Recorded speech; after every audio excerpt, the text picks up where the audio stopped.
साडेतीन शक्तिपीठापैकी एक पीठ म्हणून जगभर ओळख असणाऱ्या कोल्हापुरातील करवीर निवासिनी आयांबाईच्या मंदिरावर आता सोन्याचा कळस बसवण्यात आलेला आहे। खरं तर हे सोन्याचा कळस बसवण्याचं काम रात्रभर चालू होतं। मी सध्या मंदिर परिसरात आणि आपण सगळी दृश्य पाहतो की साडेतीन शक्तिपीठापैकी एक पीठ म्हणून जगभर आई अंबाबाईच्या मंदिराची ओळख आहे। दररोज हजारो भाविक आहेत ते अंबाबाई चरणी नतमस्तक होत असतात। विशेष कार्यक्रमाला किंवा नवरात्र असेल की अशा विशेष कार्यक्रमाला लाखो भाविकांची मांदियाळी मंदिर परिसरात पाहायला मिळते। आणि याच मंदिरावर आता सोन्याचा कळस जे आहे तो बसवण्यात आलेला आहे। तब्बल 1.5 किलो सोन्याचा वजन असलेला हा कळस आहे। गोव्याचे माजी मुख्यमंत्री प्रतापसिंह राणे यांनी हा कळस देवीच्या चरणी अर्पण केलेला आहे। खरं तर रात्री उशिरापर्यंत हा कळस बसवण्याचं काम चालू होतं। 6.5 फुटाचा डेरा आणि कळस असा हा 13 फुटांचा कळस असलेला आपल्याला पाहायला मिळत आहे। 2 ते 2.5 फूट कळसाची किंमत असल्याची 2 ते 2.5 कोटी कळसाची किंमत असल्याची देखील माहिती आपल्याला मिळत आहे।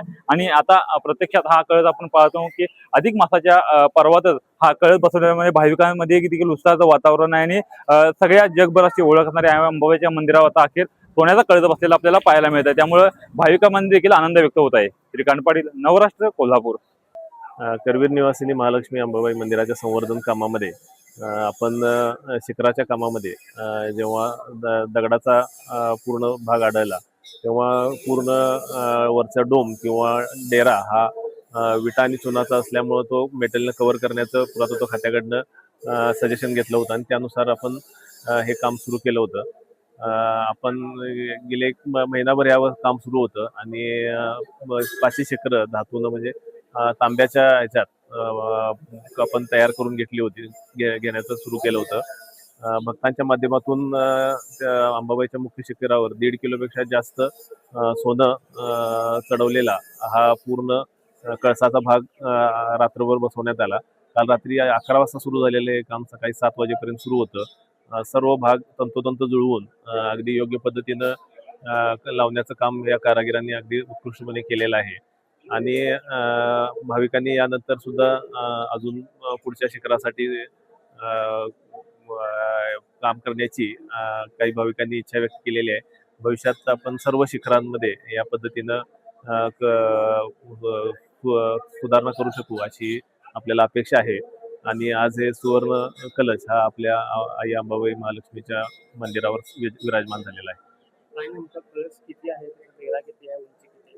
साधारण हा खालचा डेरा हा 7 ते 7.5 फूट उंचीचा आहे आणि वरचा कळस हा 6 फुटाचा आहे। साधारण 13.5 फूट उंचीचा संपूर्ण भाग आहे। आणि खालच्या कमल पुष्प त्याच्यावरचा पूर्ण डेऱ्याचा भाग परत उलट कमल पुष्प आणि वरती कळस अशा पद्धतीनं त्याचं स्वरूप आहे।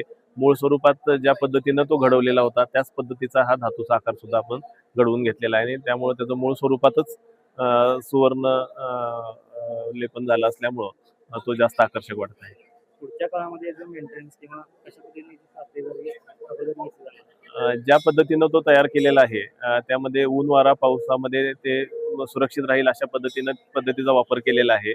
आपण कळसाच्या बाजूला जो काकडा लावतो 15 दिवस काकडा पेटवतो त्याच्यासाठी आपण विशिष्ट पद्धतीनं कळसाला कुठली झळ बसणार नाही अशा पद्धतीनं कव्हर करण्याचं निश्चित केलेलं आहे। आणि तसा आकार तयार करून तो कळसाच्या बाजूला आपण काकड्याच्या वेळी बसवणार आहे जेणेकरून परत त्याचा कळसाला कुठलाही काजळी धरण्याचा प्रकार होऊ नये अशा पद्धतीनं आपण त्याची काळजी घेत आहे।